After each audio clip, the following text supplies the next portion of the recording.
বলছি 3 আর 6 এর মধ্যে কটা ইন্টিজার থাকে? 3 আর 6 এর মধ্যে কটা ইন্টিজার থাকে?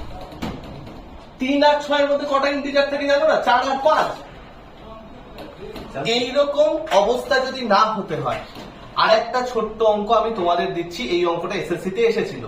611 স্কোয়ার আর 607 স্কোয়ারের মধ্যে কটা ইন্টিজার থাকে?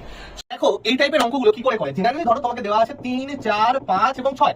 তো এদের মাঝখানে ইন্টিজার বার করার জন্য লাস্ট সংখ্যা মাইনাস ফার্স্ট সংখ্যা মাইনাস 1 করতে হয়, অর্থাৎ 3 - 1 দুখানা ইন্টিজার আছে, যেটা 4 আর 5 আমরা দেখতে পাচ্ছি। তাহলে আমাদের যে অঙ্কটা দিয়েছে 611 স্কোয়ার এবং 607 স্কোয়ারের মধ্যে কটা ইন্টিজার আছে, আমরা কি করব? এই দুটো বিয়োগ করে 1 বিয়োগ করে দেবো। তাহলে a square minus b square করলে আমি পেয়ে গেলাম a plus b and a minus b, মানে এখানে চলে আসবে 4 - 1, অর্থাৎ 1218 ইনটু 4 - 1। এই বয়স্ক মানুষটাকে আর খাটিও না, দেখে নিও এটা কত আসে। এটা যত আসবে ততটাই আমার মাঝখানে সংখ্যা আছে। ঠিক আছে বস?